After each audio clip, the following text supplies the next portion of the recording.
मैंने दोपहर को ही बताऊंगा, और दोपहर को बता देंगे।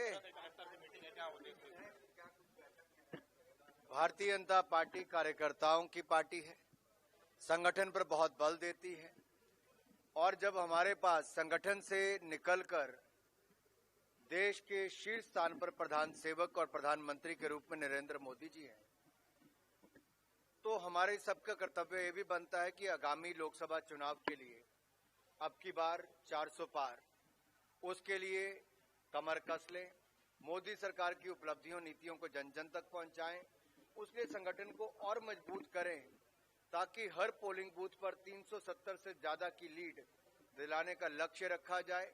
उसके चलते आज इस क्लस्टर की बैठक रखी गई है।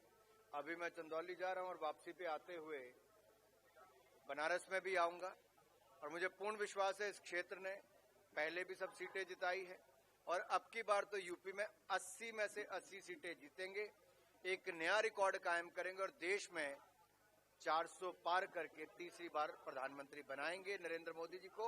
और मोदी जी ने कहा है जब वो प्रधानमंत्री बन जाएंगे तो अगले 5 सालों के अंदर दुनिया की तीसरी सबसे बड़ी अर्थव्यवस्था भारत को अपनी तीसरी टर्म में बनाएंगे।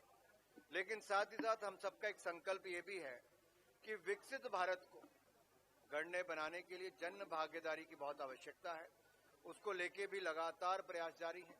18 साल के युवाओं से, 18 साल से जिनकी ज्यादा उम्र हो गई, उनसे कहूंगा अपना वोट बनाइए भी और मतदान कीजिए भी।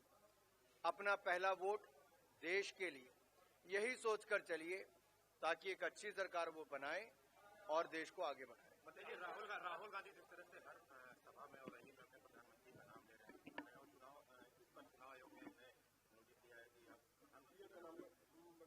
ये हालत राहुल जी की हो गई है कि गाड़ी के आगे कोई नहीं, पीछे कोई नहीं। तो ऐसे हताश निराश व्यक्ति क्या करेगा? इस तरह के ही बार बार बयान देगा। जब जनता सुनने को नहीं आती, उत्तर प्रदेश जैसा बड़ा राज्य जहां नेहरू गांधी परिवार की 4-4 पीढ़ियों के लिए वोट मिलता था, सीटें जीतते थे, आज वहां पर उनकी सुनवाई नहीं, कोई पूछने नहीं आता है। एक तरह से विदाई यहां से उनकी नेहरू गांधी परिवार की हो गई है, तो हताश और निराश तो वो दिखेंगे। और दूसरा, जब वो यहां से हार के वायनाड चले गए थे, तो वायनाड से केरल से जाके उत्तर प्रदेश के लोगों के बारे में जो टिप्पणी की थी, उसका दर्द मुझे भी आज तक होता है। तो उत्तर प्रदेश के लोगों को कितनी पीड़ा होती होगी। सोनिया जी को कई बार जिताया, लेकिन उन्होंने भी अपने क्षेत्र की अनदेखी की, तो अब वो उत्तर प्रदेश से भी राज्यसभा की सांसद नहीं, कहीं और से जाकर क्या उनके सहयोगी गठबंधन दल भी उनके लिए सीट नहीं दे पाए? ये अपने आप में प्रश्न चिन्ह खड़ा करता है कि दिखावे का गठबंधन है, कुल मिला के ठगबंधन है।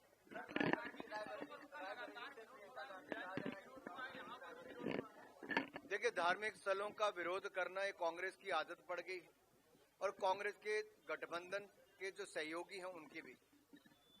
कभी राम जी को अपमानित करना, कभी सनातन धर्म को कुचलने की बात करना, कभी उत्तर दक्षिण को बांटने की बात करना, कभी भारत के टुकड़े टुकड़े की सोच रखना, कभी भारत के टुकड़े टुकड़े गैंग के साथ गठबंधन कर लेना, उनको अपनी पार्टी में शामिल कर देना।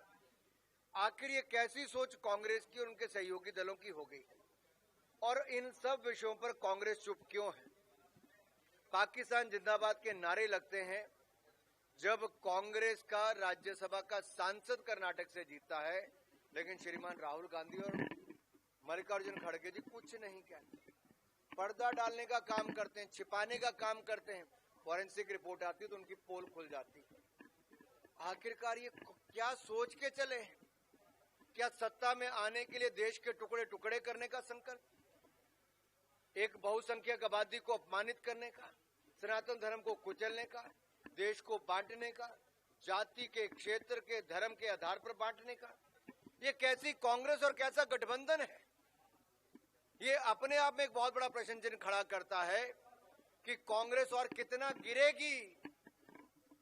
इनकी सीटें तो गिर रही हैं, लेकिन साथ ही साथ इनका अपना स्तर भी गिर रहा है।